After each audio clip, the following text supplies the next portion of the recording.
Chers amis, bonsoir. Merci de nous rejoindre ce soir pour une nouvelle conférence sous l'égide de l'association Droit et Commerce et grâce à l'accueil du président Sayer, président du tribunal de commerce de Paris, dans la tradition qui nous relie au tribunal, nous, Droit et Commerce. Ce soir, M. Samir Merabé, professeur de droit privé et sciences criminelles, auteur de nombreux articles et chroniques, communication sur l'intelligence artificielle, va nous parler de l'IA Act, du règlement sur l'intelligence artificielle, et il est l'auteur d'une thèse prophétique, puisqu'en 1920, il l'avait intitulée « Vers un droit de l'intelligence artificielle ». 1920, c'était son arrière-grand-père, pardon. C'est ultra prophétique. 2020, je vous confirme, c'est bien ça. Trop d'enthousiasme tue l'enthousiasme. Qui donc était mieux placé que lui pour nous parler d'intelligence artificielle? Mais je vais d'abord passer la parole à notre hôte, Monsieur le Président Sayer. La parole est à vous. Alors, Monsieur le Président, c'est toujours un immense plaisir de participer à ces conférences de droit et commerce, qui sont toujours des opportunités pour nous challenger. Je dois dire que le sujet de l'intelligence artificielle est un sujet qui me plaît particulièrement. Je vois qu'il y a assez peu de juges actifs du tribunal dans la salle, ce que je regrette, je ne manquerai pas de leur faire savoir. Mais s'il y en avait, il saurait que lorsque j'ai lancé ma campagne pour devenir président de ce tribunal, c'était en février ou mars de l'année 2023, j'avais dans mon premier pré-programme, c'était encore un programme, j'avais d'ores et déjà envisagé le recours à l'utilisation de l'intelligence artificielle au sein de 7 juridictions. Et mon vice-président, qui n'ose pas venir tant il est rouge de honte, mais il viendra sûrement tout à l'heure, m'a dit « Patrick, tu es dingue, ça va venir dans les 5 ou 10 années qui viennent, mais c'est sûrement pas un sujet à traiter à court terme. »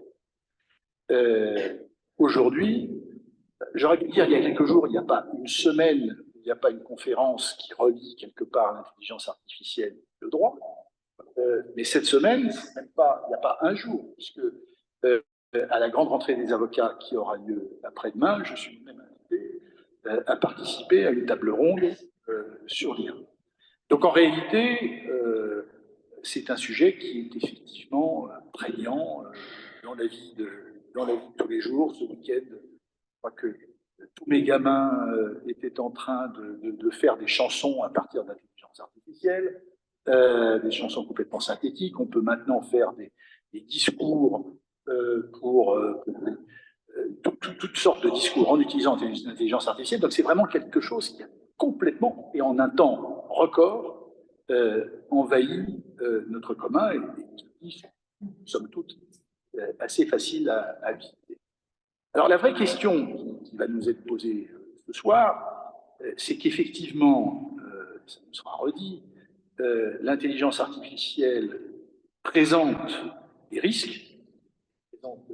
risques par rapport à certaines matières, en particulier l'intelligence artificielle et le droit, et il est bien naturel que les législateurs européens, heureusement qu'on le regarde de façon européenne et pas nécessairement de façon nationale, on aurait pu avoir des conflits entre juridictions, encore que ce point puisse être peut-être débattu, parce que ça aurait pu peut-être lui donner à certains pays une vocation plus libérale que d'autres, et d'encourager d'une certaine manière un certain libéralisme. Mais la vraie question qui est posée, c'est que par l'ensemble, par les textes européens qui sont pris notamment sur les questions de l'intelligence artificielle, est-ce qu'on ne va pas freiner le développement des initiatives, des entreprises qui ont vocation à développer ces systèmes en Europe, en laissant d'une certaine manière l'exclusivité d'initiatives, non seulement aux GAFAM, mais à un certain nombre de sociétés américaines, voire chinoises, qui vont travailler sur le secteur. Ça c'est une vraie question, parce que la réalité, c'est que, pour le ramener, ce n'est pas forcément le thème de ce soir, pour le ramener à l'utilisation de l'intelligence artificielle dans le monde du droit, je suis de ceux qui considèrent qu'on peut continuer à faire du droit comme on en faisait au XIXe siècle. Cette salle est bien connue par certains d'entre vous, d'entre nous, tenir les audiences de mise en état. Ces deux audiences de mise en état, elles doivent se perfectionner. On a inventé au tribunal de commerce des systèmes de traitement rapide des litiges, notamment avec le système des ordonnances en injonction de payer. Ce sont des systèmes dont, le fond, les normes de droit sont des normes assez simples. Dans le fond, on a l'article 1103 qui remplit toutes les cases.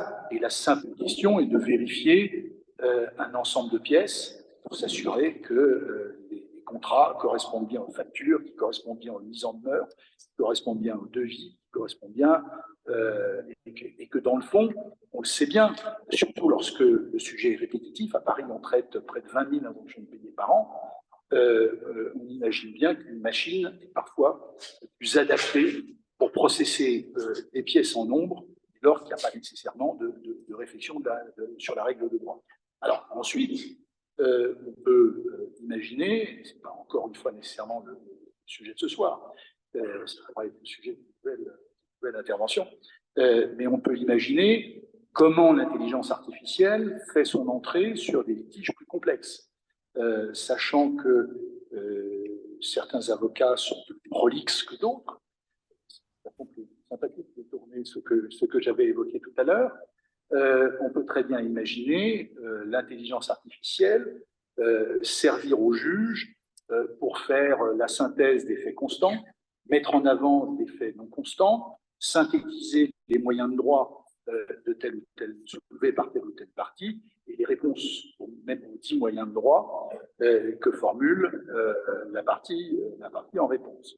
Et dans le fond, il ne s'agit pas de déshumaniser la justice, mais il s'agit d'aider le juge en réalité à passer plus de temps sur les vraies questions de fond, qui sont les questions relatives à l'application de la bonne norme de droit qu'il convient d'utiliser pour arriver à la solution du litige. Donc je suis un fan de l'intelligence artificielle, je suis de la même façon très conscient des risques qui sont posés par celle-ci, et je suis donc très attentif aux équilibres que le législateur tente de poser.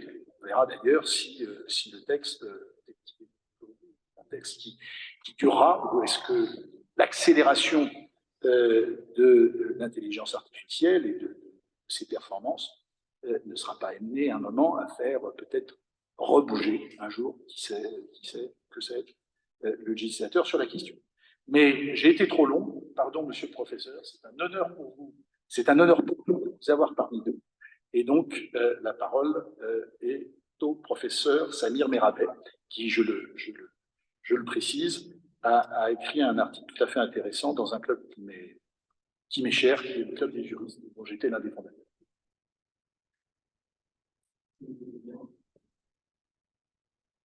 Si ça ne marche pas,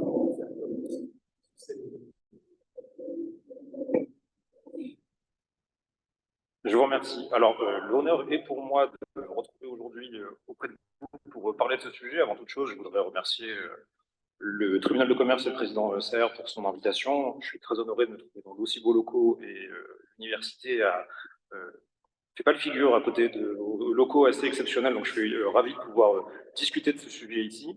Je remercie également l'association Droit et Commerce, Antoine pour son invitation, et Madame Houbard pour l'organisation de cette manifestation. Alors, comme Antoine l'a rappelé tout à l'heure, j'ai consacré ma thèse de doctorat à ce sujet qu'est l'intelligence artificielle. Je l'ai débuté en 2013, je l'ai achevé en 2017, et je me sentais un peu seul à l'époque parce qu'il n'y avait absolument aucun texte de loi consacré au sujet.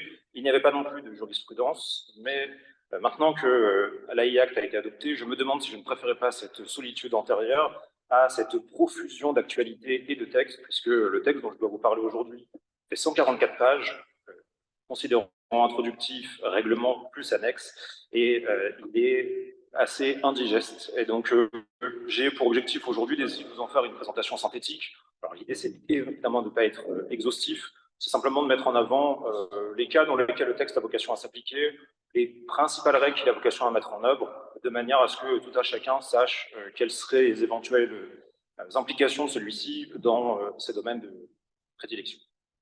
Alors, quelques mots très généraux avant d'entamer le contenu du texte à proprement parler. Tout le monde constate qu'on est dans une situation d'explosion de l'intelligence artificielle. Pas un jour ne passe sans qu'on parle de ce sujet, mais depuis plusieurs années. Et puis, que ce soit dans la sphère privée, dans la sphère artistique, dans la sphère professionnelle, dans les milieux juridiques, dans les milieux économiques. Donc, l'intelligence artificielle est partout, mais elle était en revanche nulle part en droit, et c'est à présent chose faite depuis que le règlement a été adopté. Et c'est nécessaire, me semble-t-il, parce qu'on est dans une démarche de démocratisation assez rapide de ces technologies. Je pense que l'exemple le plus topique, c'est celui de ChatGPT, qui est apparu il y a un peu moins de 2 ans, auquel tout le monde aujourd'hui est familier. Ce qui, je pense, il y a 3 ou 4 ans, aurait semblé totalement impossible d'avoir en libre accès un système d'une telle qualité avec de tels résultats. Et on peut alors imaginer ce à quoi ressembleront les services qui seront mis à disposition dans 1 an, dans 5 ans, dans 10 ans. Donc l'idée de l'AIACT, le règlement sur l'intelligence artificielle, c'est d'encadrer ce type de dispositif. Alors, puisqu'on est dans le cadre de l'association droit et commerce, qu'en est-il des perspectives de recours à l'intelligence artificielle dans le milieu commercial? Alors, il est certain que parmi l'ensemble des branches du droit qui peuvent être affectées par l'intelligence artificielle, ça n'est pas spontanément le droit des affaires qui est le premier concerné. À tout le moins, le droit des affaires, si on en retient une exception assez restrictive, type procédure collective, droit commercial ou droit des sociétés.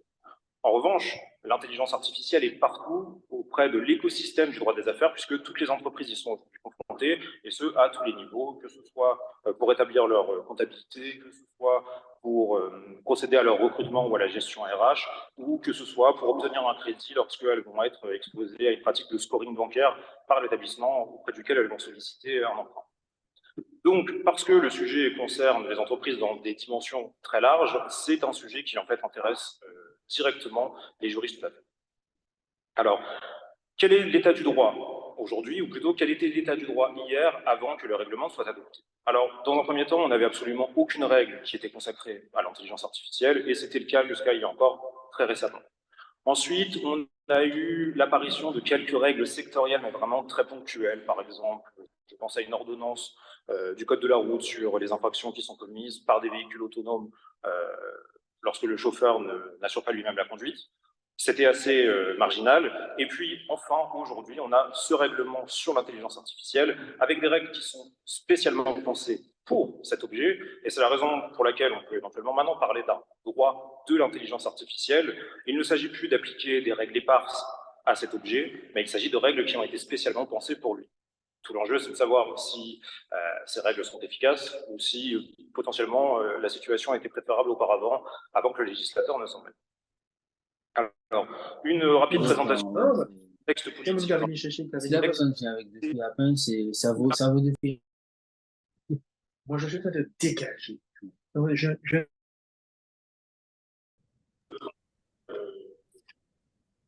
Régulation du numérique par le législateur européen s'envisage dans une démarche de concurrence internationale avec l'idée que les Européens doivent encadrer les outils qui sont conçus le plus souvent à l'étranger, mais qui trouvent à s'appliquer sur leur territoire.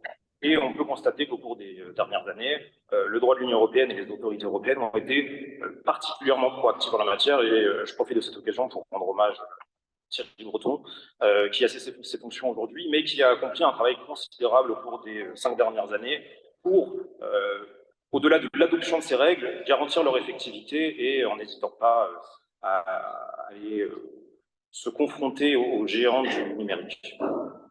Alors, qu'en est-il de ce texte? Je vous l'ai dit, il fait 144 pages. Si je vais faire une présentation très sommaire à ce stade, je pourrais dire qu'il est long, qu'il est complexe, qu'il est à certains égards plutôt mal écrit d'un point de vue de légistique, puisqu'il abuse de la pratique du renvoi, de sorte que c'est très indigeste de devoir lire le texte, puisqu'il ne cesse de renvoyer soit à d'autres textes de droit de l'Union européenne, soit à des annexes.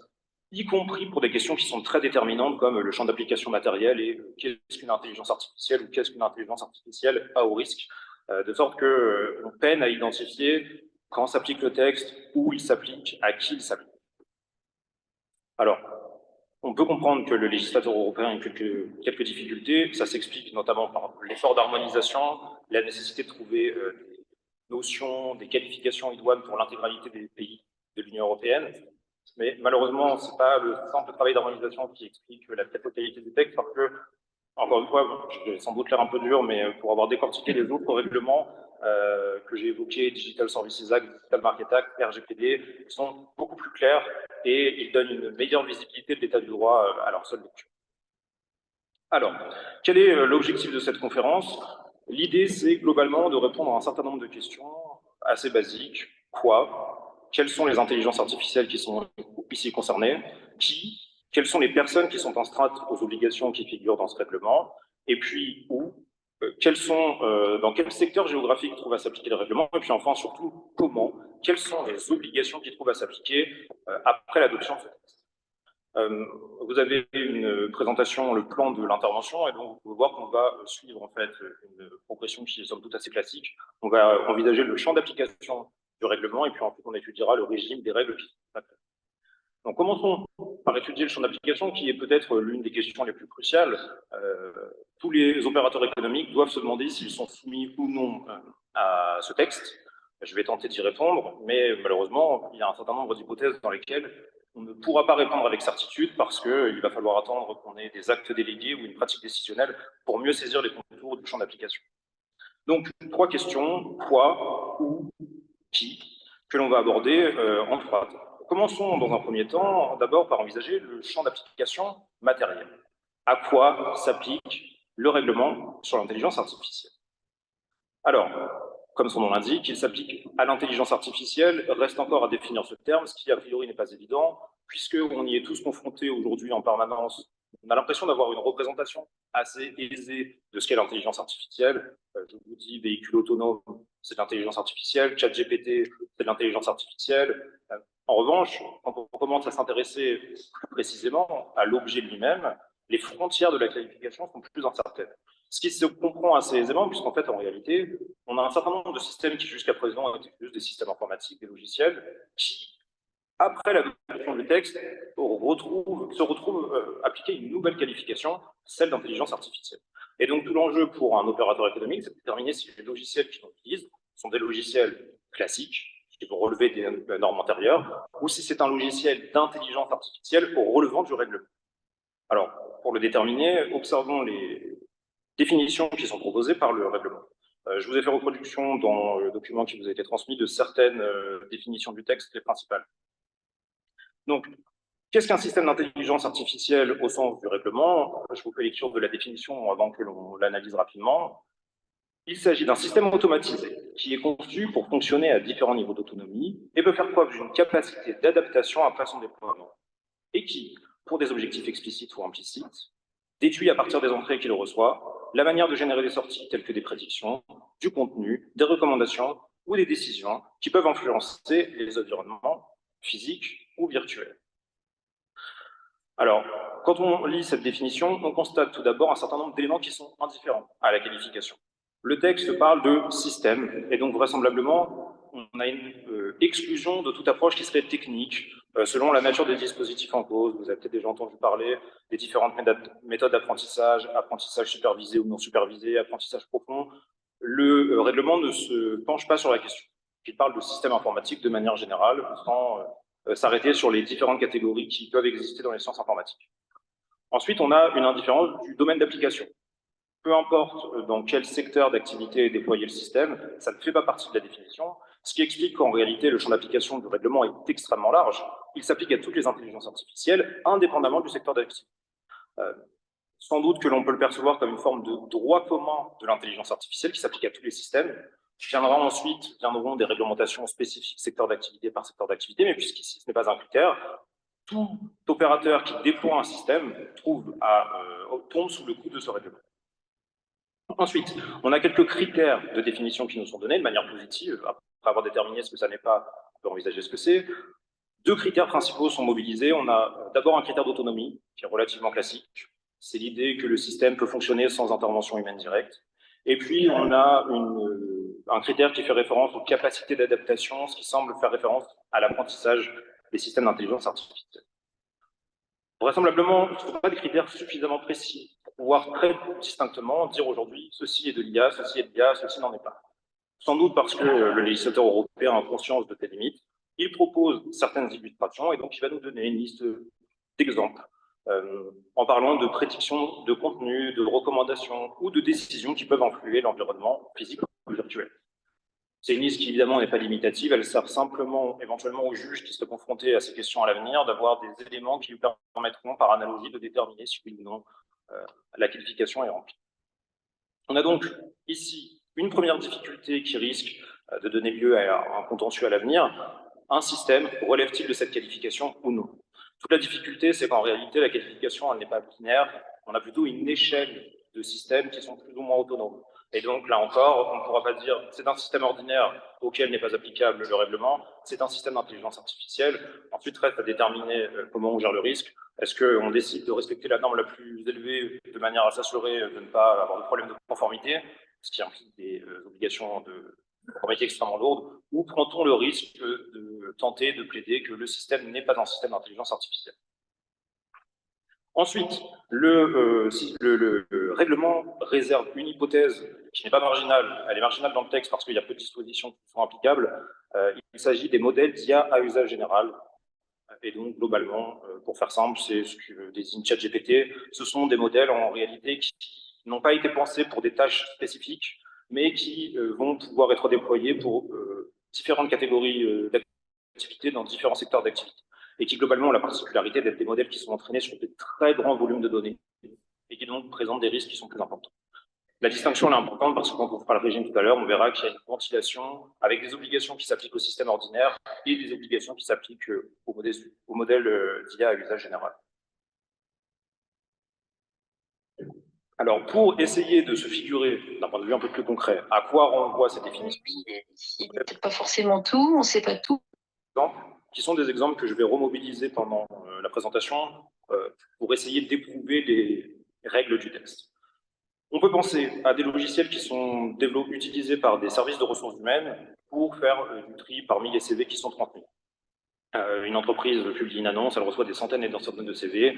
Un système d'intelligence artificielle peut, à partir des critères qui lui sont donnés, effectuer un pré-tri qui va permettre un gain de temps en écartant les candidatures qui ne seraient pas conformes aux attentes. On envisage également des logiciels de scoring bancaire qui vont tenter de porter une appréciation sur la capacité de remboursement, par exemple, d'un emprunteur à partir d'un certain nombre de données personnelles. Cet exemple, qui est directement visé dans l'AIA, qu'on reverra tout à l'heure, démontre que des logiciels qui sont relativement anciens et que l'on connaît très bien, du jour au lendemain, vont basculer sur le terrain de la qualification d'intelligence artificielle. Donc, ces deux exemples sont vraisemblablement des systèmes d'intelligence artificielle au regard de la définition qui ont été données, et puis on verra que potentiellement ce sont des systèmes qui peuvent appliquer d'autres qualifications.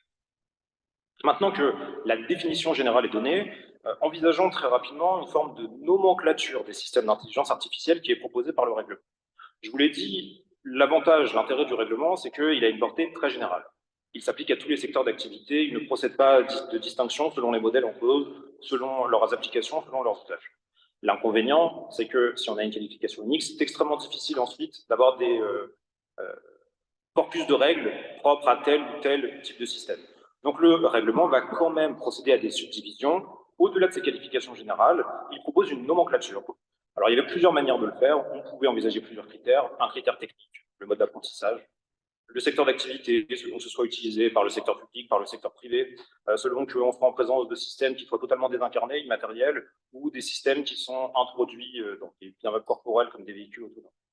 Le choix qui est fait par le règlement, c'est d'établir une nomenclature qui est fonction du risque présenté par le système. Globalement, ça aboutit à ce que dans le texte, on retrouve trois catégories de règlements. On retrouve trois catégories de systèmes. Nous avons les systèmes qu'on pourrait qualifier de systèmes à risque intolérable et qui vont être purement et simplement interdits. On retrouve ensuite des systèmes qui vont être qualifiés de systèmes à haut risque, pour lesquels on va avoir de très nombreuses obligations particulières qui vont s'imposer.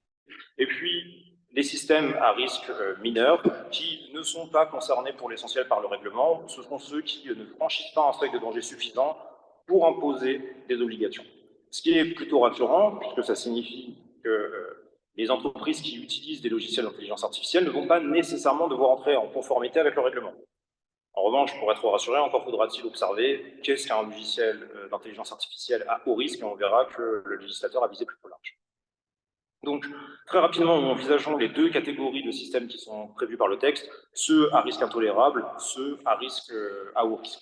Concernant, en premier lieu, les systèmes à risque intolérable, c'est relativement simple pour les identifier, puisque l'article 5, me semble-t-il, du règlement procède à une énumération. Il liste les systèmes d'intelligence artificielle qui présentent des risques intolérables et qui justifient qu'ils soient purement et simplement interdits. Alors attention, sur la portée de l'interdiction, le législateur n'interdit pas leur développement, il interdit simplement leur mise en circulation. Alors, on a un certain nombre d'interdictions qui sont listées et qui sont plus ou moins claires. Par exemple, on a une interdiction per se, par principe, des systèmes susceptibles de manipuler le public. Donc, le texte nous parle de systèmes ayant recours à des techniques subliminales au-dessous du seuil de conscience d'une personne, ou à des techniques délibérément manipulatrices ou trompeuses, avec pour objectif d'altérer substantiellement le comportement d'une personne. C'est l'idée que, en collectant un très grand volume de données personnelles des personnes concernées, on est en mesure de percevoir des traits de caractère, des vulnérabilités qui seraient presque imperceptibles pour une personne humaine, et qu'on pourrait tenter d'exploiter pour provoquer chez cette personne telle ou telle réaction. Donc, ces systèmes sont totalement interdits. On a éventuellement quelques difficultés en pratique qui se poseront sur qu'est-ce qu'une manipulation au sens de ce texte. Est-ce que, par exemple, lorsqu'on a des logiciels qui sont conçus pour faire de la recommandation publicitaire sur des applications, qui peuvent potentiellement tenter de générer tel ou tel type d'émotion ou tel type de situation pour déclencher l'achat, est-ce qu'on est en présence de systèmes qui procèdent à une manipulation prohibée au sens du règlement? Il faudra sans doute attendre d'avoir quelques précisions complémentaires pour pouvoir le déterminer. Ensuite, on a une prohibition de certains systèmes de notation sociale. Le crédit social, c'est quelque chose dont on a entendu parler il y a quelques années parce que la Chine avait pratiqué de manière extrêmement marginale, avec l'idée que les droits des citoyens sont déterminés par leur comportement. La récolte des données personnelles aboutit à ce que l'on puisse déterminer si vous êtes un bon ou un mauvais citoyen, et ensuite ça peut déterminer l'étendue des droits qui sont les vôtres. Ça, c'est l'exemple caricatural. L'AI Act va envisager des pratiques qui sont un peu plus précises et pour lesquelles on va encore avoir une incertitude sur l'étendue. Est-ce que le crédit bancaire, pour déterminer si un emprunteur va ou non rembourser son crédit, s'il y a une fiabilité suffisamment importante de rembourser, peut être s'apparenter à une forme de crédit social? Quand on lit le texte, on a quelques précisions et on verra qu'en réalité, la disposition est plutôt mal rédigée. En fait, ce n'est pas une interdiction générale et absolue. Le règlement va plutôt en réalité identifier deux catégories de notation sociale qui sont interdites au sens du texte.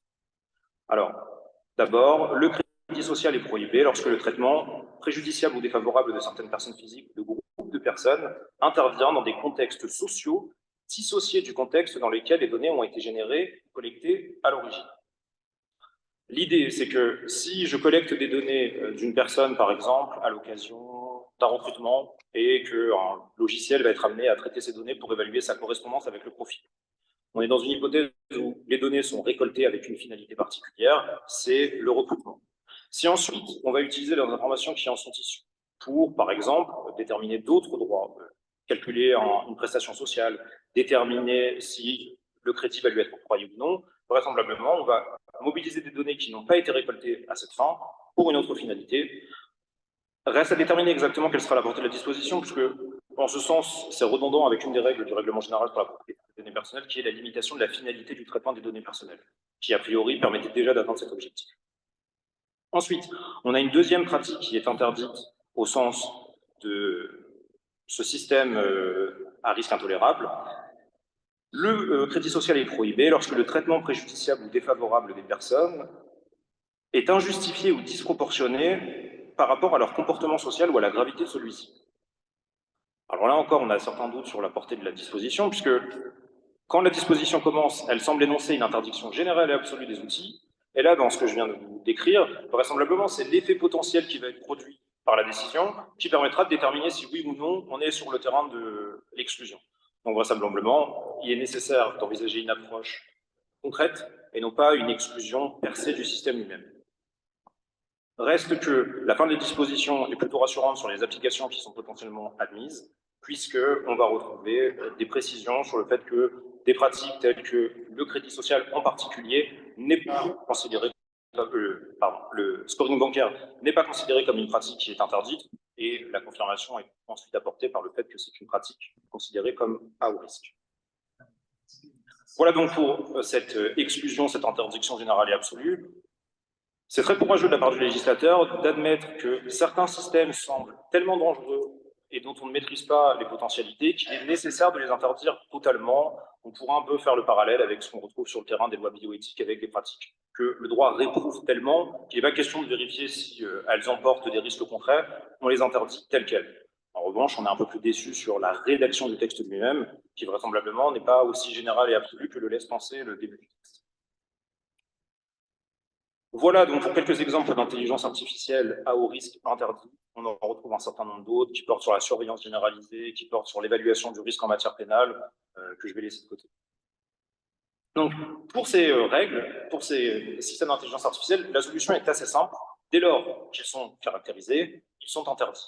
Donc, la discussion s'arrête là, au moins ça facilite le reste du travail. Il en va autrement pour la seconde catégorie d'intelligence artificielle identifiée par le texte, puisqu'il s'agit des systèmes d'IA à haut risque, qui eux ne sont pas interdits, mais qui sont particulièrement encadrés. Alors là, j'ai encore également un certain nombre de critiques à faire à l'endroit du texte sur les modalités qui sont proposées pour déterminer ce que constitue ou non un système d'intelligence artificielle à haut risque. Je vais vous faire grâce de la première partie de la disposition de l'article 6. Procède par renvoi sur les systèmes d'intelligence artificielle qui sont des composants de produits impliquant la sécurité, renvoyant à plusieurs annexes à d'autres textes de l'Union européenne assez indigestes. Ensuite, surtout, on a cet article 6 relatif aux IA à haut risque qui va proposer une liste d'intelligence artificielle considérée comme étant à haut risque. Là, le travail d'interprétation est facilité. Le législateur européen donne une liste, il suffit de la suivre. Alors,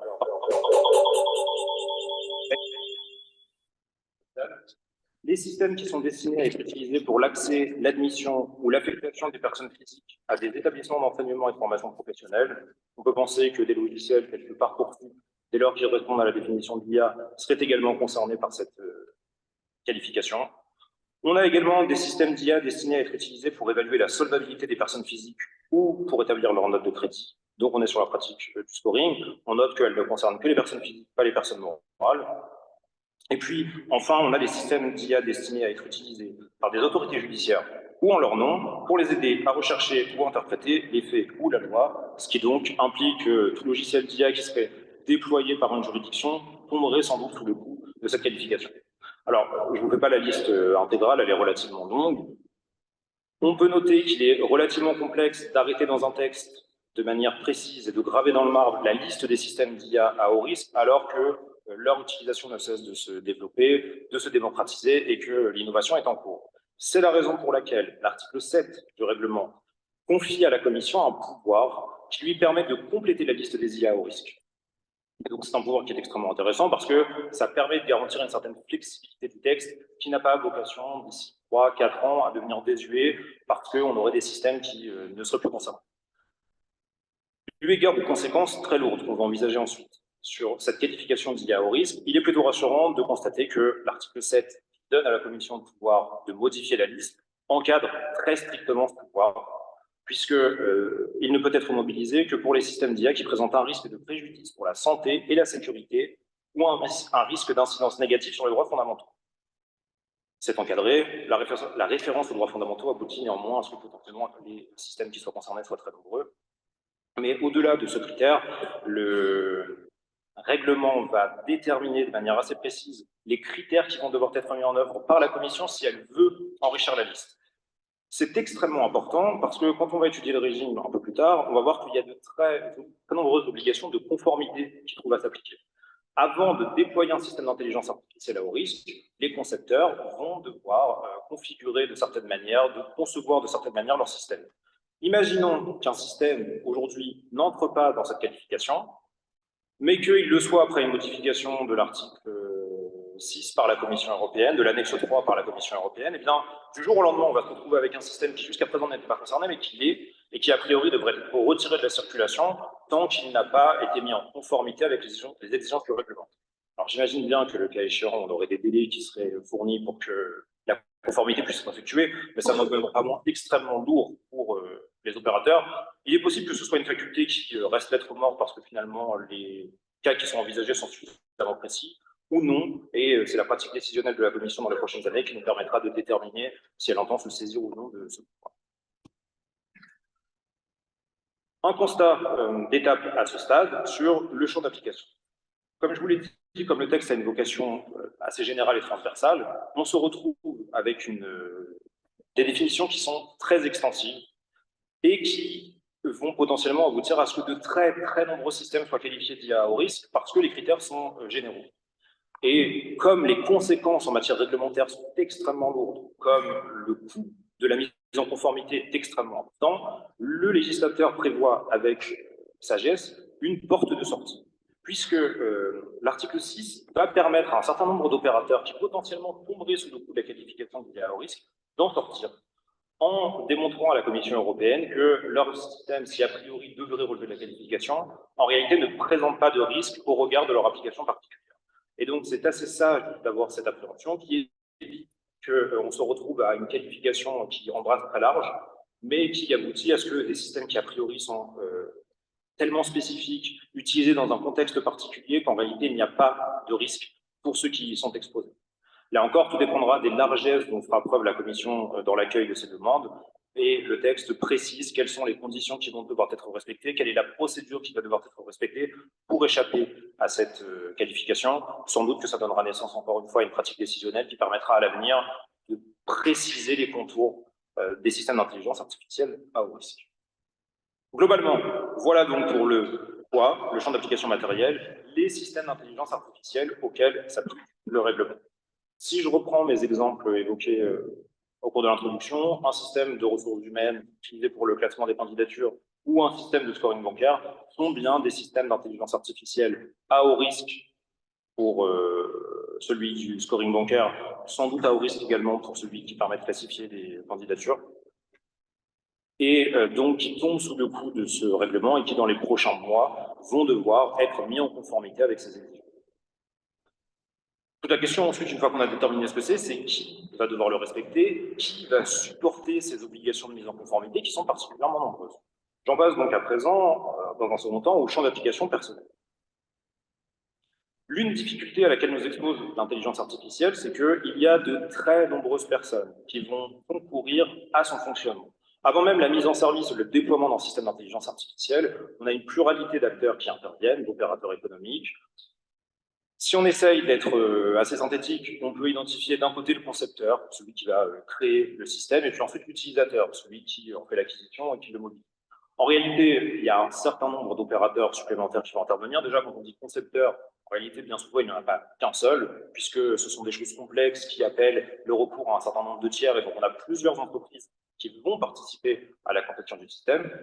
Et puis, on a également dans la chaîne de valeur un certain nombre de personnes, de tiers qui vont s'intercaler dans cette chaîne de valeur. On va retrouver des importateurs, on va retrouver des distributeurs, et on retrouve également une qualification qui est proposée par la IAC, qui est celle de mandataire. Cette question, elle est déterminante, puisque de mon point de vue très prosaïque, ça consiste à déterminer qui doit faire quoi. Alors, puisqu'il s'agit d'un texte de droit de l'Union européenne qui fonctionne avec des qualifications autonomes du droit de l'Union européenne, on retrouve des nouvelles qualifications avec lesquelles il va falloir se familiariser. Le texte, lorsqu'il détermine les obligations, va énoncer un certain nombre d'acteurs. Je vous les présente, je vous ai reproduit dans le document qui vous a été transmis la définition de chacun d'entre eux. Le fournisseur, le déployeur, le mandataire, l'importateur, le distributeur. Je vais dire rapidement un mot sur chacun d'entre eux, mais pour le détail, vous avez la reproduction des dispositions. Le fournisseur, globalement, c'est le concepteur qui va créer le système d'intelligence artificielle, puis ensuite le mettre à disposition du public.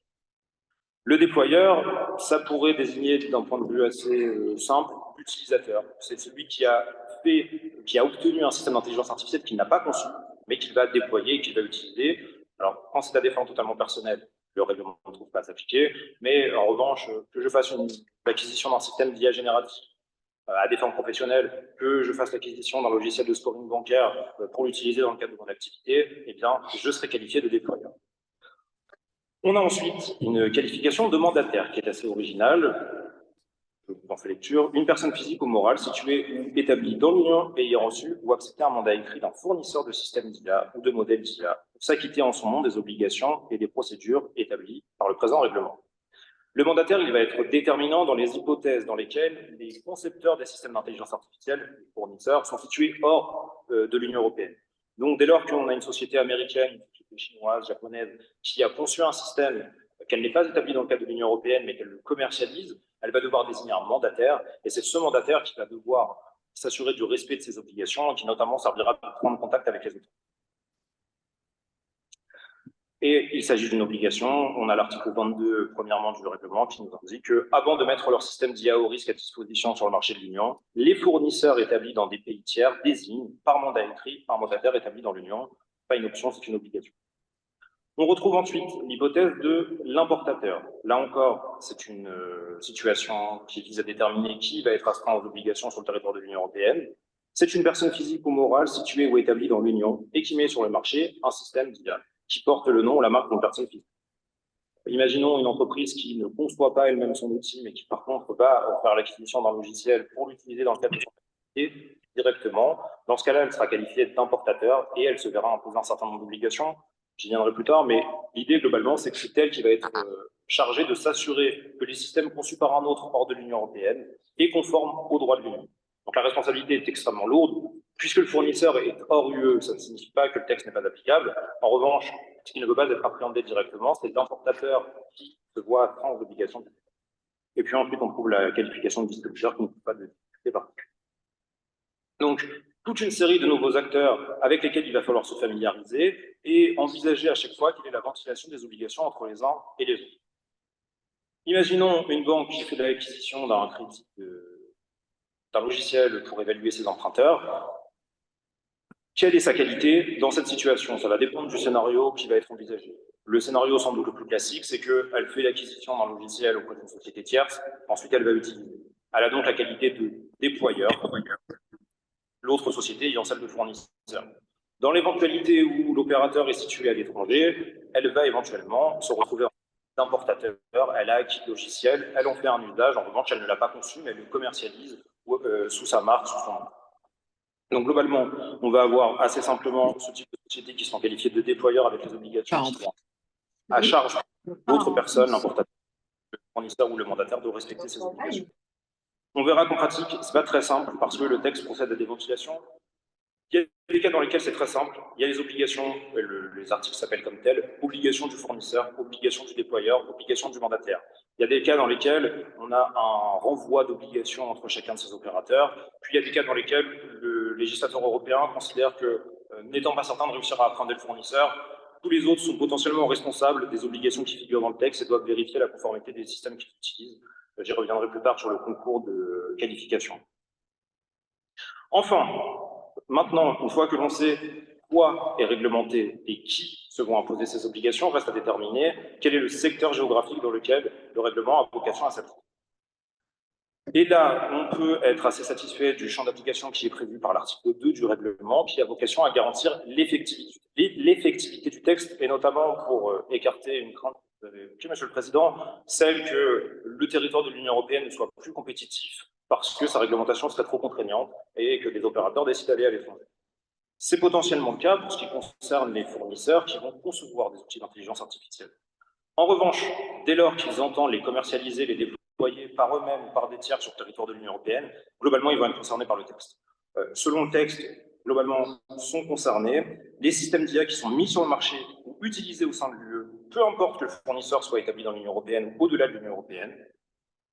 Et même lorsqu'un fournisseur est situé dans l'Union européenne, mais n'a pas du tout l'intention d'y commercialiser son système, mais qui veut le commercialiser à l'étranger, dès lors qu'il y a des conséquences potentielles pour les ressortissants de l'Union européenne, quand bien même il serait déployé à l'extérieur, c'est applicable.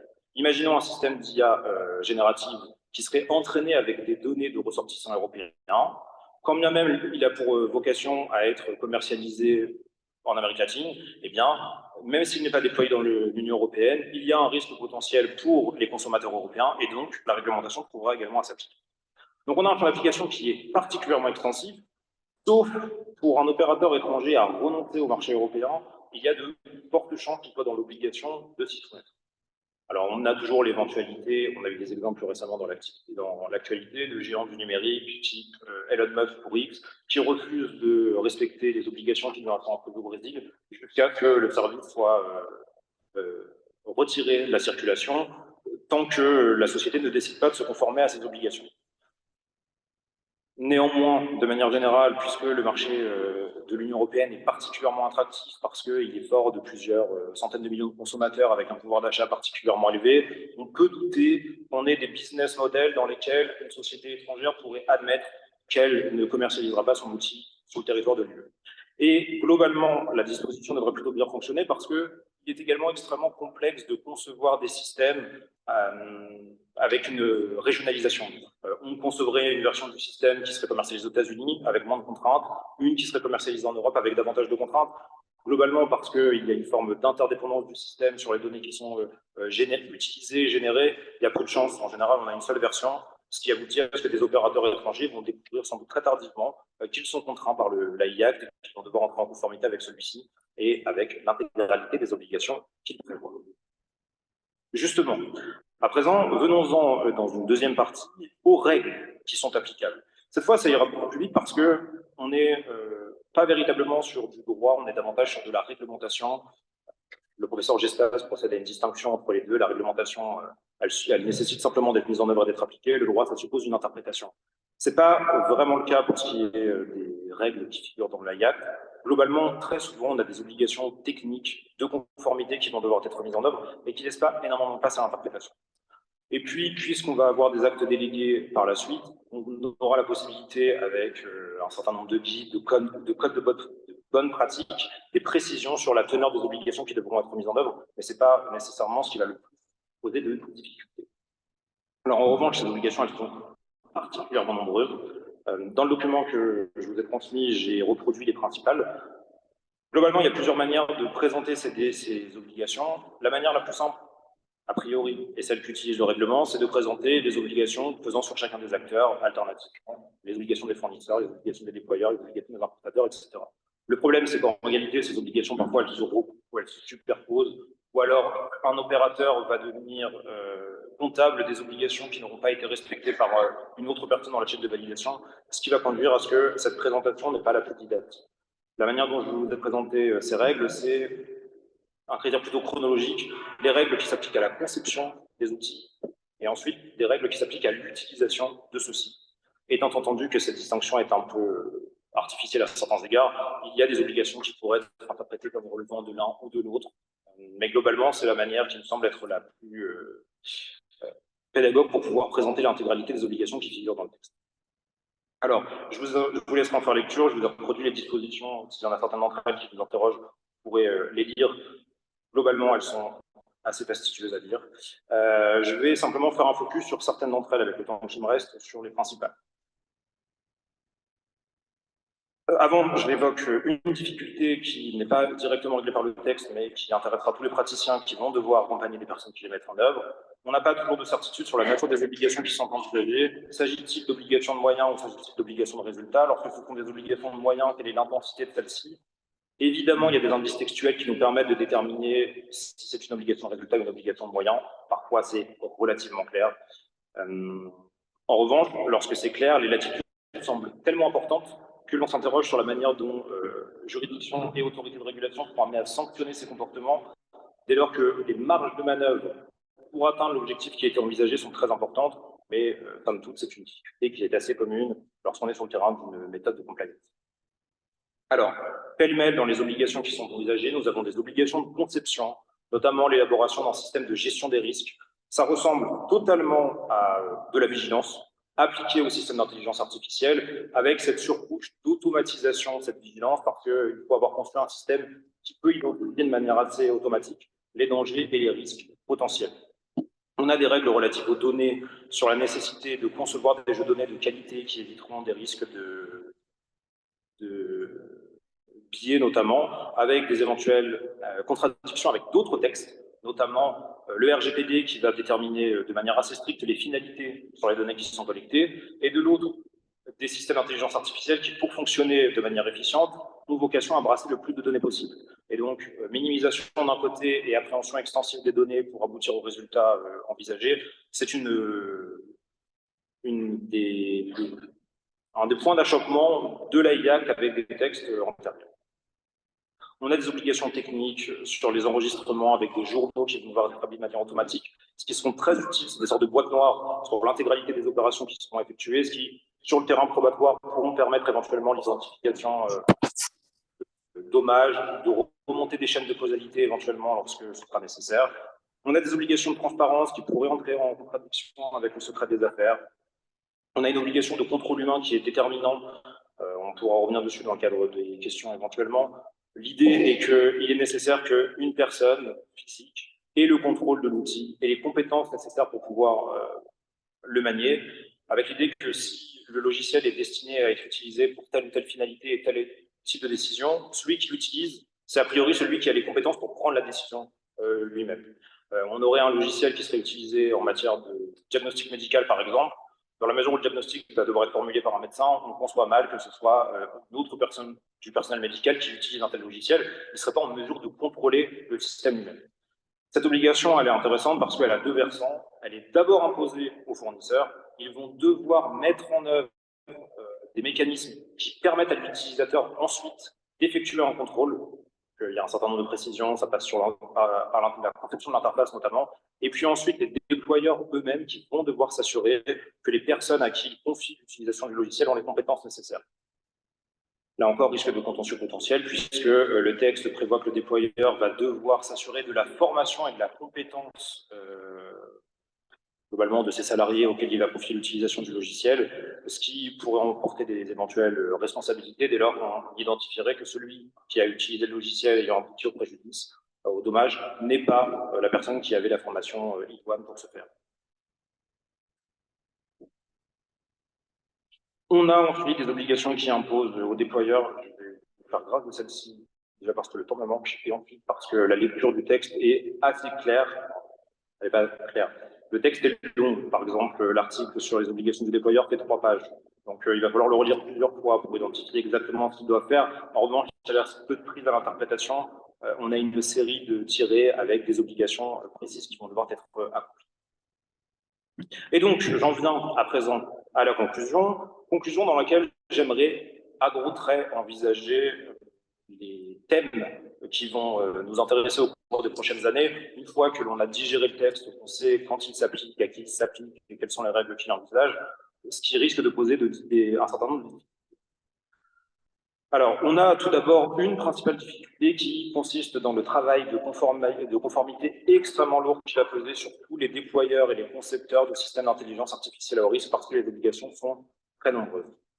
Étant entendu que le texte est long et qu'il n'est pas autosuffisant, parce que lui-même renvoie un certain nombre d'actes délégués qui pourront être adoptés par la Commission mais qui n'ont pas encore été, il constitue un certain nombre d'autorités de régulation dont la nature n'est pas toujours certaine, qui auront la possibilité d'adopter des codes de bonne pratique à l'impérativité relativement incertaine, l'idée étant voilà comment vous pouvez éventuellement vous conformer à vos obligations. Ce ne sont pas les seuls, mais en même temps, si vous ne le faites pas, il est fort probable que vous ayez failli dans votre devoir de conformité. Donc, ce travail de conformité est déterminant.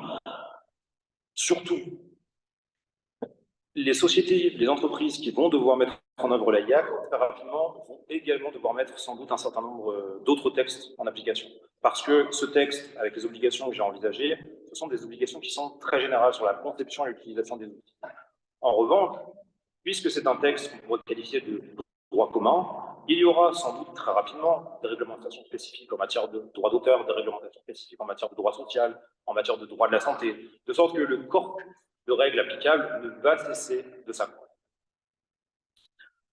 On a une difficulté ensuite assez générale qui va porter sur le terrain probatoire, parce qu'il y a un certain nombre d'obligations qui sont ici envisagées. Il est d'usage de présenter les intelligences artificielles comme des boîtes noires, parce qu'il y a une forme de mystère ou d'incertitude sur le fonctionnement du système. Même lorsque l'on connaît les données en entrée et les données en sortie, on n'est pas nécessairement en mesure de recomposer le raisonnement entre guillemets qui aboutit à tel résultat, et donc potentiellement à remonter des chaînes de causalité.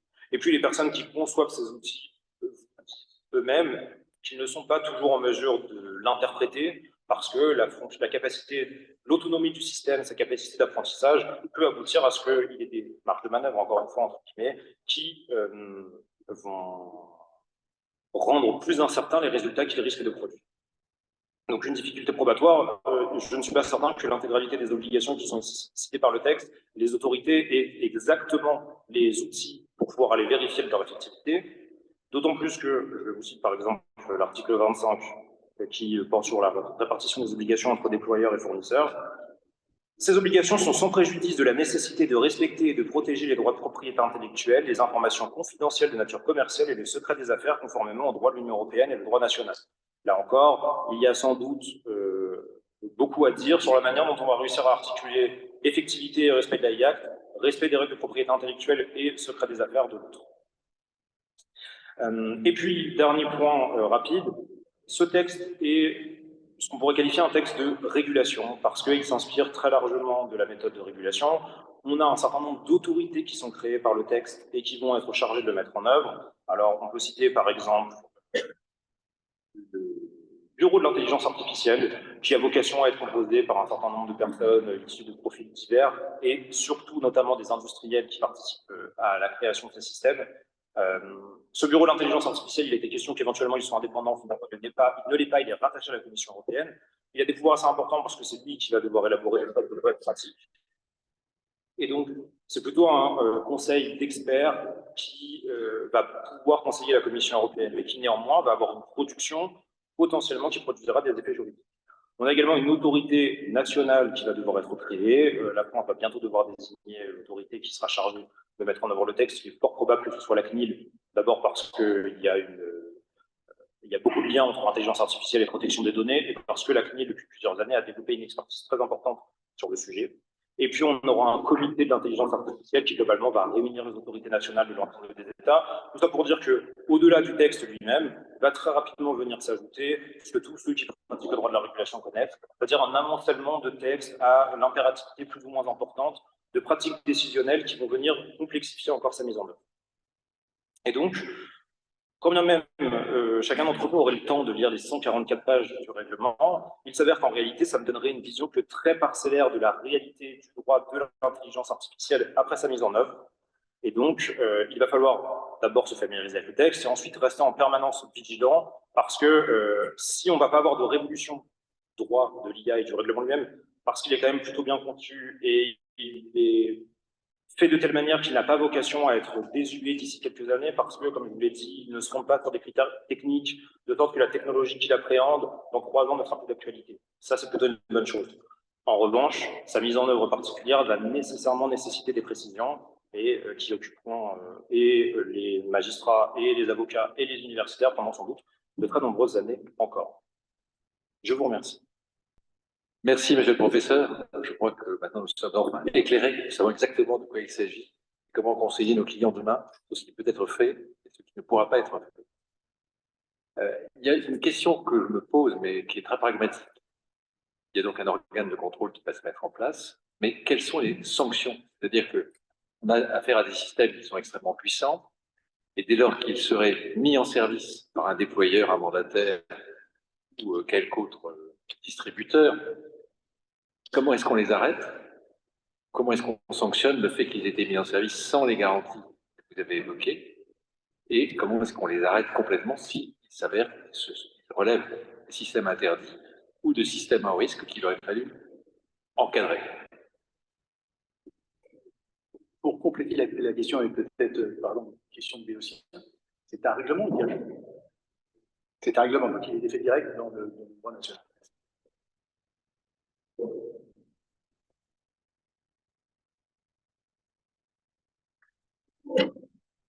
Alors, effectivement, je ne l'ai pas évoqué, mais la question des sanctions est déterminante. Elle est envisagée de manière assez précise. L'article 99 du règlement est relatif aux sanctions.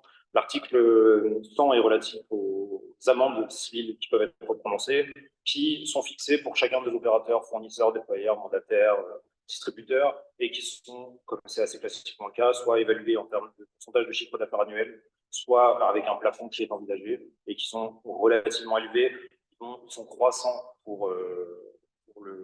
selon le rôle qui est joué dans la mise en œuvre. Là, je l'ai dit tout de suite, il est à disposition sous les yeux. Je ne pourrais même pas vous dire spontanément le montant des amendes qui est envisagé, parce que comme le texte est très long, tant que je mette l'œil sur la linéaire en cause, mais globalement, c'est très précisément envisagé par le texte. Ensuite, la seule sanction et la seule amende, elle ne garantit pas l'effectivité du texte, ce que vous évoquez. Il y a tout un tas de panels de sanctions qui peuvent éventuellement être envisagés. D'abord, il y a le retrait de la mise en circulation, qui est relativement simple. Il y a des sanctions qui sont pratiquées aux États-Unis par la FTC, donc globalement qui va à peu près jouer le même rôle que l'autorité de régulation qui va devoir intervenir en la matière, et qui, en matière de données personnelles, lorsqu'on a une violation des données qui ont été utilisées, a déjà prononcé des sanctions d'obligation d'effacement de toutes les données d'apprentissage du système, ce qui est extrêmement lourd comme sanction et qui est extrêmement dissuasif, parce que matériellement, c'est compliqué à mettre en œuvre. Ça peut potentiellement aboutir à simplement supprimer l'outil lui-même, avec jusqu'à un éventuel retrait du marché pour celui qui ne serait pas conforme au système. Je n'ai pas évoqué l'Union européenne peut en plus exercer ce contrôle assez simplement. L'article 80 du règlement est relatif à l'obligation d'enregistrement. Toute personne qui, globalement, fournit, déploie un système d'intelligence artificielle à haut risque va devoir l'enregistrer. Une forme d'immatriculation, ce qui va permettre d'avoir une visibilité assez précise sur quels sont les systèmes qui sont en circulation, et donc, le cas échéant, quels sont les systèmes dont on va demander le retrait.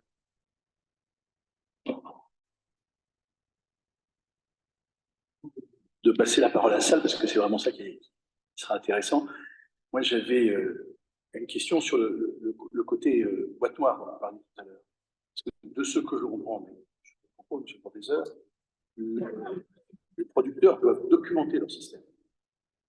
Or, le propre d'une intelligence, c'est d'évoluer, et c'est de construire elle-même, notamment avec les neuronaux, pas que, de construire elle-même ses propres algorithmes, d'une certaine manière, sont susceptibles d'échapper à leurs concepteurs initiaux. Donc, comment est-ce qu'on peut obliger quelqu'un à documenter quelque chose qui, d'une certaine manière, risque de lui échapper un jour? Je n'ai pas beaucoup en mais il y a de très nombreuses obligations de transparence qui sont imposées. Alors, au système d'intelligence artificielle à haut risque, et des obligations encore plus lourdes qui pèsent sur les systèmes d'intelligence artificielle généraux, avec globalement une obligation de transparence qui n'est pas peut-être plutôt une obligation d'information, parce que si c'était de la transparence, ça serait entière et totale, avec les données qui sont utilisées pour l'entraînement, les méthodes d'entraînement qui sont mobilisées. En revanche, il n'en demeure pas moins qu'effectivement, puisque le système est susceptible d'évoluer du fait de sa fonction d'apprentissage, il n'est pas certain que l'on puisse avoir une visibilité intégrale sur l'ensemble de ces éléments. Ce qui, sans doute, jouera en plus sur l'intensité des obligations quand on est en présence d'une obligation de moyens. Dès lors qu'on autorise la mise en circulation de produits qui sont autonomes, nécessairement, c'est que l'on admet que le fournisseur n'est pas une maîtrise absolue du système, ce qui globalement est le principal critère qui va distinguer les systèmes informatiques ordinaires des systèmes informatiques intelligents, c'est l'autonomie et la capacité d'apprentissage, et nécessairement, plus le système est autonome, moins les personnes qui l'ont conçu ou qui en ont l'usage en ont la maîtrise totale. Donc ça, c'est les difficultés qu'on va rencontrer sur le terrain probatoire. Je pense qu'il y a un certain nombre de cas dans lesquels on ne pourra pas retracer l'intégralité des chaînes de causalité, et auquel cas, il faudra mettre en place des outils que nous fournissent le droit de la preuve, soit des présomptions, soit des renversements de charge de la preuve. Tout étant, la question sera de déterminer si le fournisseur n'est pas en mesure de prouver, eh bien, est-ce que l'on considère que la charge de la preuve pèse sur lui, et in fine, s'il n'est pas en mesure de pouvoir l'expliquer, eh bien, il succombera, ou alors, éventuellement, si on met en place des présomptions pour tenter de contrer cette incertitude informationnelle. On peut aussi éventuellement avoir l'espoir, mais là on sort de mon champ de compétences, mais que l'on puisse avoir des systèmes, on a un problème technique et qu'on ait des solutions techniques. Donc en fait, des logiciels qui, par une forme de rétro-analyse, soient en mesure de tenter de tirer le plus d'informations possible du résultat. Et donc ça, c'est une solution qui ne serait pas juridique, mais qui serait éventuellement technique, sous réserve que puisse être en œuvre de manière efficace.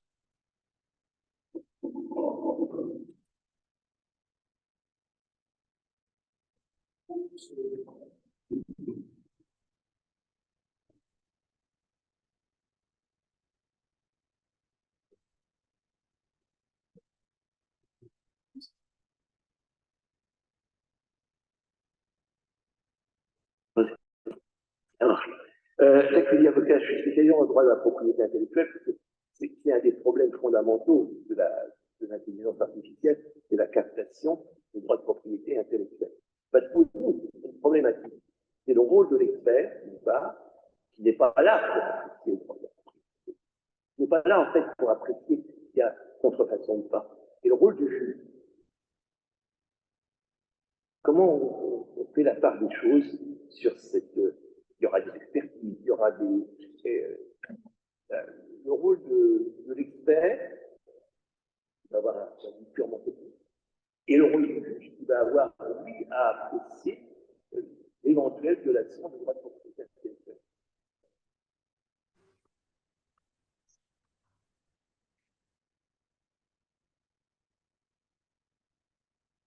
Merci. Donc vous avez raison, la propriété intellectuelle, c'est une des principales sources de préoccupation. D'abord parce que très souvent, les modèles vont être entraînés à partir de données qui sont couvertes par des droits de propriété intellectuelle.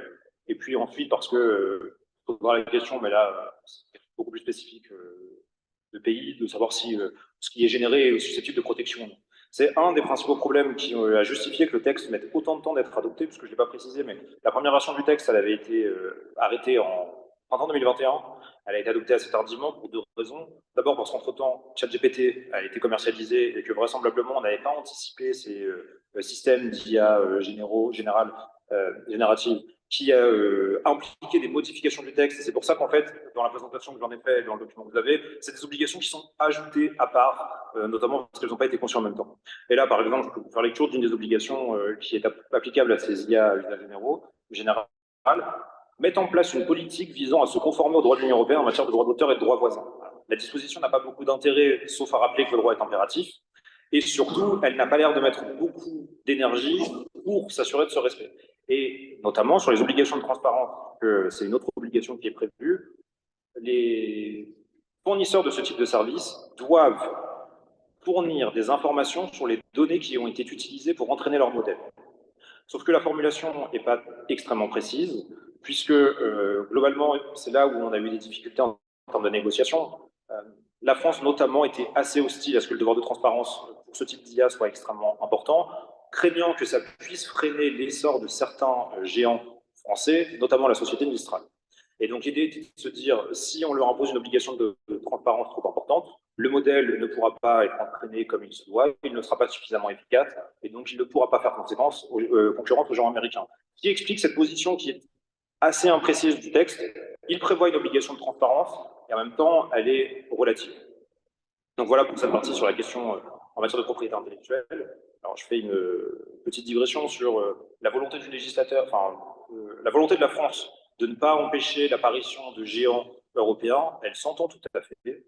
En revanche, elle est un peu court-termiste, puisque si ce n'est pas maintenant et que c'est dans quelques années, on va quand même se heurter à une barrière à l'entrée légale extrêmement importante, puisqu'on va avoir laissé un certain nombre de modèles se développer avec une réglementation plus souple. Et puis ensuite, une fois que la réglementation se renforcera parce que ça finira par arriver, on va avoir des nouveaux opérateurs qui n'arriveront pas à pénétrer le marché parce qu'ils ne pourront plus proposer des systèmes aussi efficients dès lors qu'ils n'auront pas eu les mêmes largesses sur le terrain, notamment des données qui peuvent être mobilisées. Donc la question, c'est est-ce qu'on laisse apparaître des gens maintenant et auquel cas, en obérant l'avenir, parce que potentiellement, tous ceux qui arriveront ensuite seront dans une situation plus délicate. Et sur la deuxième partie de votre question, c'est une question qui est déterminante, qui n'est pas propre à l'intelligence artificielle. Globalement, c'est le rapport entre la justice et les experts sur tous les aspects qui sont effectivement techniques. Alors, ça peut aller du droit de la construction au droit médical, à l'informatique. Le meilleur moyen que ça n'arrive pas, c'est-à-dire que le juge conserve une marge de manœuvre et d'appréciation dans la mise en œuvre de ses décisions sans avoir à s'en remettre seulement à la décision de l'expert, c'est la manière dont on construit les règles. Notamment, il est assez appréciable que le règlement n'entende pas définir l'intelligence artificielle par référence à sa conception technique. Ça n'est pas défini selon les modèles d'apprentissage qui sont mobilisés, etc. Si ça avait été le cas, ça veut dire qu'à chaque fois que le juge aurait dû mettre en œuvre une qualification, en fait, il aurait fallu qu'un expert intervienne pour qu'il puisse l'apprécier. Là, dans la définition qui nous est proposée, les critères sont suffisamment larges pour qu'a priori, elle soit plus facile à mettre en œuvre. Et sur le terrain de la preuve a posteriori, là, effectivement, on pourra avoir des certains, qu'on aura besoin d'experts. Je ne sais pas si c'est plus important que dans d'autres domaines. Je ne sais pas si le juge va avoir plus de marge de manœuvre face à un expert en matière informatique qu'il ne peut en avoir, par exemple, en matière médicale. Et le cas échéant, puisque c'est une crainte, c'est un point de vigilance qu'il faudrait avoir, notamment sur la conception du droit à l'avenir, concevoir des règles qui soient des règles substantielles, globalement une appréhension par les effets plutôt que par la technique.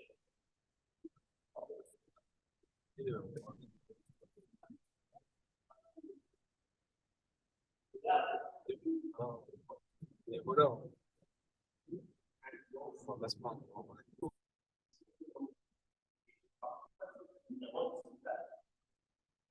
J'entends, après, je pense quand même que, j'imagine que vos latitudes, elles dépendent des règles que vous êtes censés mettre en œuvre. Malheureusement, il y a un certain nombre de règles qui, elles sont prévues par le législateur de telle manière qu'en réalité, elles impliquent nécessairement un expert, sauf à avoir expertise contre expertise et éventuellement balle au centre. Mais globalement, si les règles sont mal conçues et qu'elles se fondent excessivement sur la technique, je pense que les marges de manœuvre, que ce soit celles d'un commentateur, d'un plaideur ou d'un magistrat, sont plus limitées. Oui, ça marche bien. Alors, avocate en propriété intellectuelle, mais je n'ai pas une question sur la propriété. Données personnelles. Et j'aimerais bien savoir comment vous visualisez les choses. Est-ce que on peut concevoir un équivalent du DPO pour le RIA?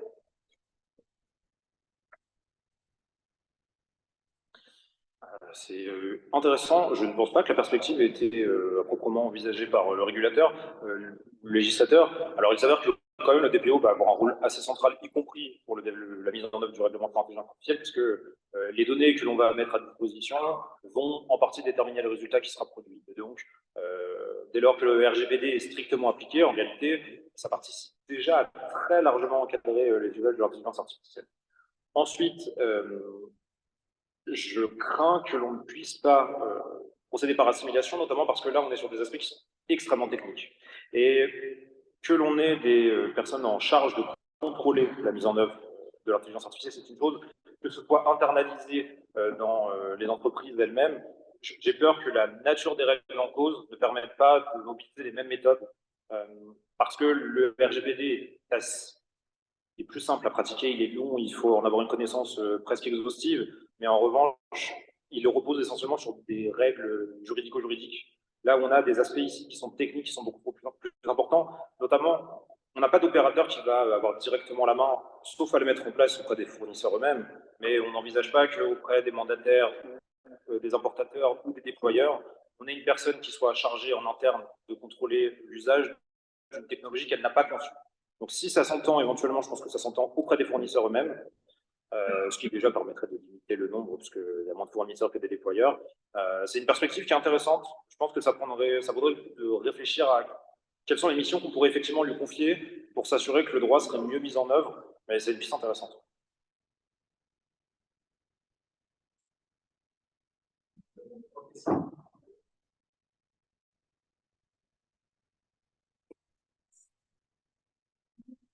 De savoir s'il y aura un statut juridique de l'IA, comme on a pu le faire avec la personne morale, puisque certaines IA ont le pouvoir de choisir, d'informer et d'agir. Alors, la question, elle s'est posée il y a quelques années, et globalement, a priori, ça n'arrivera pas. Alors, il n'y a pas d'obstacle de principe parce qu'on attribue la personnalité juridique à l'intelligence artificielle, personnalité morale, qui n'aurait strictement rien à voir avec la personnalité juridique des personnes physiques. En revanche, ça ne permettrait pas de résoudre les difficultés, ça rajouterait une strate supplémentaire de complexité, parce qu'en réalité, on ne retrouve pas ce qui fonde la personnalité juridique des personnes morales. Notamment, il n'y a pas de concours d'intérêt entre les personnes qui participent au fonctionnement de l'intelligence artificielle. Si on devait créer une personnalité juridique, il faudrait déterminer l'équivalent des associés, quelles sont les personnes qui vont devoir y participer, et en fait, on ne peut pas demander aux personnes qui ont des intérêts antagonistes, fournisseurs, déployeurs, importateurs, distributeurs, d'y participer. Donc en réalité, ça rajoute une strate, mais il va quand même falloir déterminer si l'intelligence artificielle a un patrimoine qui constitue, et donc en fait, on en revient à la même difficulté. Si elle a besoin d'un représentant, nécessairement, eh bien, il faudra encore une fois l'arrêter, de sorte que si l'analogie avec la personne morale est possible, Je pense qu'elle n'est pas nécessaire dans la mesure où elle complexifie davantage la situation plutôt qu'elle ne résout de difficultés.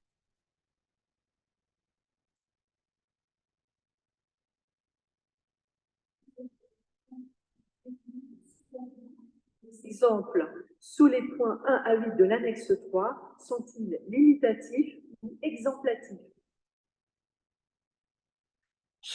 Alors, je pense, il faudrait reprendre le temps de la lire pour faire de l'exégèse, donc je ne m'avance pas trop.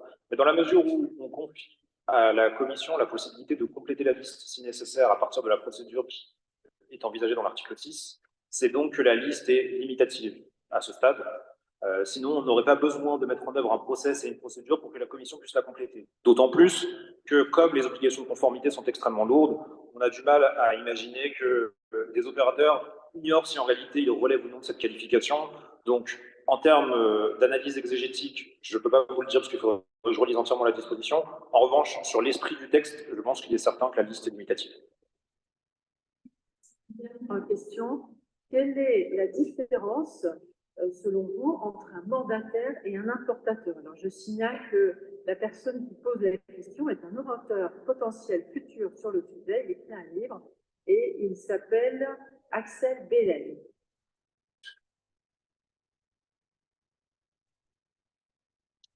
Merci, monsieur, pour cette question. Alors, la distinction entre les deux, elle est assez claire. Enfin, je vais faire une relecture rapide des deux dispositions. Le mandataire, c'est une personne physique ou morale située ou établie dans l'Union, ayant reçu et accepté un mandat écrit d'un fournisseur de système d'IA pour s'acquitter en son nom des obligations et des procédures établies par le présent règlement. On a donc une situation dans laquelle le fournisseur est à l'étranger, il entend mettre en service lui-même son système d'intelligence artificielle et a besoin d'un mandataire pour exercer l'activité, pour faire le relais avec les autorités nationales.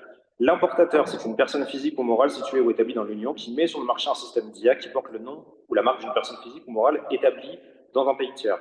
Dans cette situation, l'importateur, en fait, met lui-même en service le système qui aura été acquis à l'étranger. De sorte que l'importateur va se retrouver à devoir respecter les obligations qui sont celles du fournisseur, puisque le fournisseur est établi en dehors de l'Union, à la différence que lorsque le fournisseur est établi en dehors de l'Union, mais qu'il entend lui-même mettre en service le système, il le fait par le biais du mandataire. Donc je pense que c'est globalement un mécanisme de représentation. S'il y a une personne à représenter, c'est le mandataire. S'il n'y a pas de personne à représenter parce que l'importateur a entendu commercialiser lui-même et mettre en service, dans ce cas-là, c'est lui qui se voit, qui supporte ses obligations. Essentiel, donc. Aux Pays-Bas, il y aura environ une dizaine d'autorités compétentes. Et en France, on a identifié seulement la CNIL. Est-ce que vous pensez qu'il pourrait y en avoir d'autres? Alors, je vais passer l'information pour les Pays-Bas. Je n'ai pas non plus précisément en tête la manière dont fonctionnent les règles qui sont fixées dans l'AI Act sur la désignation des autorités de régulation. Je sais que dans le Digital Services Act, le texte en tête, là j'en suis certain, les États membres avaient la possibilité de désigner une ou plusieurs autorités. Avec le risque que lorsqu'on en désigne plusieurs, il y ait des pratiques décisionnelles contradictoires. Étant entendu qu'il est déjà extrêmement complexe pour une entreprise qui doit respecter des règles de régulation émanant d'autorités différentes, de les concilier parce qu'elles n'ont pas nécessairement le même champ d'application, elles n'ont pas le même objet, c'est pas la même méthode, c'est complexe, et donc je ne crois pas du tout que ce soit envisagé en France, et je ne pense pas que ce soit acceptable, d'autant plus que la CNIL ayant vraisemblablement la compétence pour, gagnerait un temps significatif si on avait cette seule autorité qui serait compétente.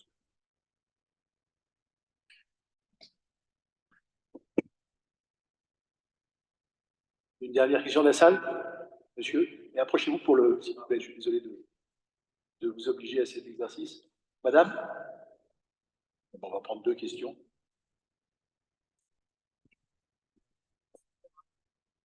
Petite question.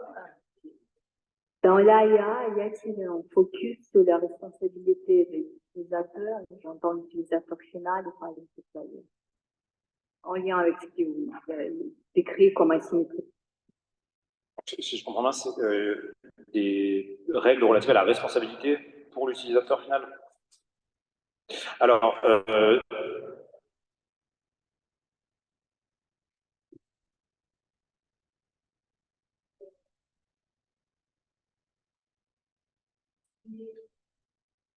Alors, je vous remercie pour la question, parce que ça me permet de prendre conscience que j'ai oublié de faire une précision dans l'introduction sur le domaine du règlement.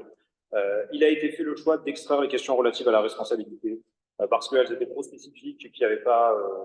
elles méritaient un texte propre. Et donc, les seules questions de responsabilité qui vont envisager à l'issue de la IACT, c'est qui est responsable parmi les personnes qu'on a identifiées pour le non-respect des obligations. C'est tout. Ensuite, pour le reste, si on a un préjudice ou un dommage qui intervient, eh bien, pour l'heure, c'est le droit commun. Et donc, je ne peux pas vous faire une réponse unique, puisqu'en fait, ça va dépendre du fait générateur, du régime de responsabilité à mettre en œuvre, et donc ça va dépendre. Pour ce qui est de la responsabilité au niveau de l'Union européenne, il a été fait le choix pour l'instant, sans doute, de procéder à une réforme de la directive sur la responsabilité du fait des produits défectueux pour qu'elle implique, pour qu'elle s'applique à l'intelligence artificielle. Donc c'est ici qu'on trouverait éventuellement la réponse lorsque le texte sera adopté. On a une première version qui va sans doute évoluer. Et il y a éventuellement un projet de règlement propre à la question, mais on ne sait pas lequel sera adopté. En l'état, si vous avez une personne qui subit un préjudice, eh bien, il va falloir simplement faire application des règles de droit commun. La seule chose éventuellement qu'on pourrait trouver, c'est que sur le terrain, en France, de l'article 1240 du Code civil, on pourrait identifier que la violation de l'AIAC constitue faute et que celui qui subit un préjudice en raison du non-respect d'une règle fixée dans le règlement pourrait de ce fait engager la responsabilité de celui qui a manqué à ce devoir.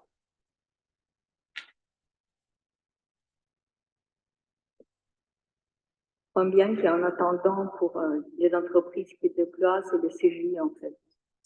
C'est conditions générales de vente. C'est là où... Alors, ça va encore dépendre si on est sur le terrain d'une responsabilité contractuelle pour défectuosité, pour non-conformité, par exemple, ou inexécution. Je pense que le plus souvent, ça va être des questions de responsabilité délictuelle, et auquel cas, on va appliquer les fondements classiques du droit de la responsabilité civile. En revanche, vous ne trouverez pas les solutions dans le droit de l'Union européenne, vous les trouverez dans les règles classiques actuelles de droit positif.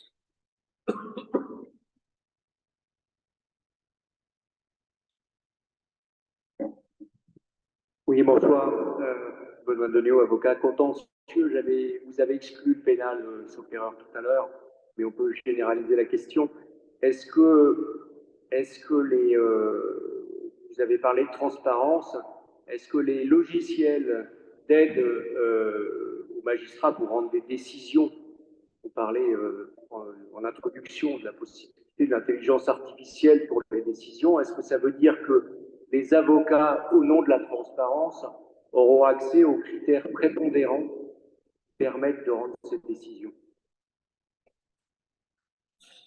Alors, j'ai effectivement exclu la question pénale, mais de toute façon, pour celle qui était envisagée, c'était dans l'hypothèse des services d'intelligence artificielle utilisés plutôt par la police pour l'identification des infractions dans le règlement, pas proprement parler sur la matière judiciaire. Pour la matière judiciaire, il y a simplement une précision que j'avais apportée, me semble-t-il, c'est que les systèmes qui sont utilisés pour l'interprétation des faits ou du droit par les juridictions sont des systèmes d'intelligence artificielle à haut risque. Et donc, toutes les règles qui s'appliquent, de manière générale, s'appliquent en particulier à ces systèmes. Étant entendu que je pense qu'on peut trouver un certain nombre de moyens déjà dans le droit positif avant l'entrée en vigueur pour essayer d'obtenir ces informations.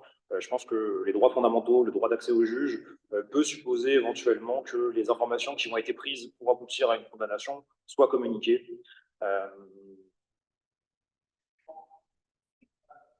Les échanges entre les avocats et les magistrats sur le sujet, notamment les avocats pénalistes, sont très sensibles à connaître ces critères et on a des résultats aux États-Unis qui ont montré qu'on arrivait à des choses assez terribles et à notamment sur des critères raciaux qui ont été démontrés, établis, ce qui n'existerait pas en France, parce que c'est interdit. Mais au niveau européen, il y a certains pays, et on a vu des échanges au niveau de l'ordre des avocats avec l'Allemagne, il y avait dans ces cas-là, on supprimera certains critères pour éviter ça. Mais aujourd'hui, des échanges qu'on a avec les magistrats, on n'aurait pas accès à ces critères prépondérants. Donc, est-ce que ce texte permettrait aujourd'hui...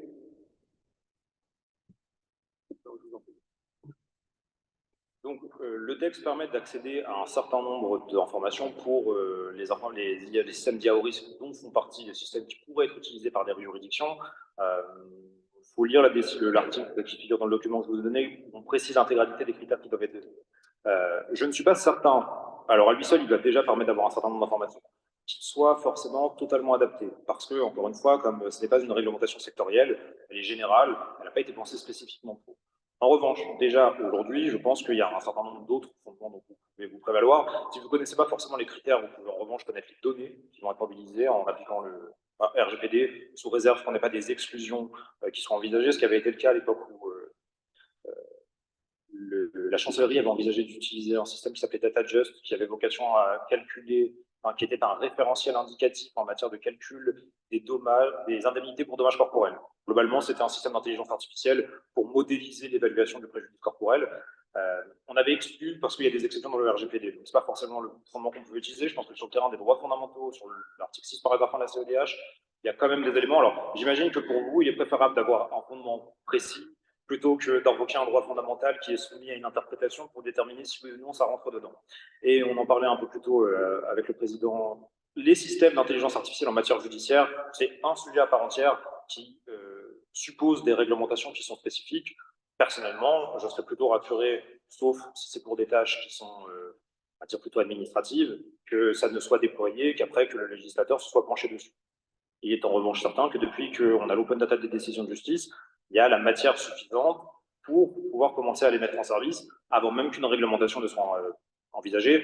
Vous avez fait référence à l'expérience américaine, donc c'est le logiciel Compass qui était utilisé soit pour l'équivalent du JLD, donc déterminer la remise en liberté, voire utilisé sur le fond pour calculer le quantum de la peine avec le risque de récidive qui aboutit à des discriminations raciales. Et l'expérience avait démontré que c'était simplement l'adresse postale qui, de manière indirecte, avait conduit à des discriminations raciales, ce qui est bien la preuve que c'est très sensible et que ça peut facilement aboutir à des résultats que l'on réprouve sans même qu'on en ait pris conscience. Et donc c'est pour cette raison, parce que je suis un peu précautionneux, mais c'est sans doute ma casquette universitaire, que à titre personnel, je préfère que d'abord on ait fait une étude d'impact, identifié les risques, conçu une réglementation, plutôt qu'on mette en service, et puis qu'ensuite on identifie les dommages et qu'éventuellement on adapte à la marge.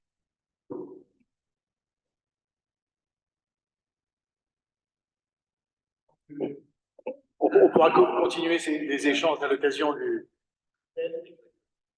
Si vous permettez, car nous avons abusé de la patience du professeur Mérapé, que je remercie infiniment de nous avoir un peu éclairé. Nous sommes dans la grotte et les ombres diminuent. Nous avons une meilleure vision désormais de ce que c'est que l'IA Act.